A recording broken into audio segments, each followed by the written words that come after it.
இன்று நீங்க தெரிஞ்சுக்க வேண்டிய 5 முக்கிய செய்திகள். பிரதமர் லாரன்ஸ் வாங் இவ்வாண்டின் தேசிய தின பேரணி உரையை ஆகஸ்ட் 17ஆம் தேதி அன்று அம்மோக்கியோவில் உள்ள தொழில்நுட்ப கல்விக் கழகத்தின் மத்திய கல்லூரியில் ஆற்றுவார் என்று பிரதமர் அலுவலகம் தெரிவித்துள்ளது. உட்லண்ட் ஸ்ட்ரீட் 11 ஸ்ட்ரீட் 32 ஆகிய இடங்களில் இருவருக்கு ஜீகா கிருமி தொற்று உறுதி செய்யப்பட்டுள்ளது. இதையடுத்து பாதிக்கப்பட்ட இடங்களில் கழிவுநீர் மற்றும் கொசு பெருக்கத்தை கண்காணிக்கும் பணிகளை தேசிய சுற்றுப்புற வாரியம் தீவிரப்படுத்தியுள்ளது.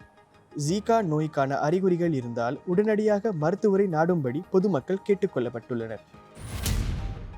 அனைத்துலக அளவிலான சட்டவிரோத பாலியல் நடவடிக்கை கும்பலை நடத்தி வந்த சிங்கப்பூர் ஆடவர் 2 உட்பட 3 தாய்லாந்தில் கைது செய்யப்பட்டுள்ளனர். அவர்களிடமிருந்த 20 மில்லியன் பாட் மதிப்புள்ள சொத்துகளும் சிங்கப்பூர் வங்கி கணக்கில் இருந்த 1.26 மில்லியனுக்கும் அதிகமான பணமும் முடக்கப்பட்டுள்ளன. சிங்கப்பூர் தாய்லாந்து காவல்துறைகளின் கூட்டு முயற்சியால் அவர்கள் பிடிபட்டனர். மியான்மரின் முன்னாள் தலைவர் ஆங் சான் சூச்சிக்கு ஜூன் 19ஆம் தேதி 80 வயது நிறைவடைந்துள்ளது.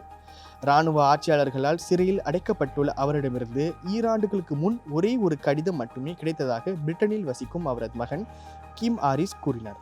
தாயாரின் நிலை குறித்து தகவல் இல்லை என்று கூறிய அவர், அம்மாவின் 80வது பிறந்த நாளை முன்னிட்டு 8 நாள்களில் 80 கிலோமீட்டர் ஓட திட்டமிட்டுள்ளார். மது அருந்திவிட்டு வாகனம் ஓட்டி சாலை தடுப்பில் மோதியது, விபத்து நிகழ்ந்தபோது வேறொருவர் வாகனத்தை ஓட்டியதாக காவல்துறை அதிகாரிகளிடம் பொய் சொன்னது ஆகியவை தொடர்பில் வழக்கறிஞரான 55 வயது ஸ்டீவன் ஜான் லாம் கெங் மீது ஜூன் 19ஆம் தேதி குற்றம் சுமத்தப்பட்டுள்ளது.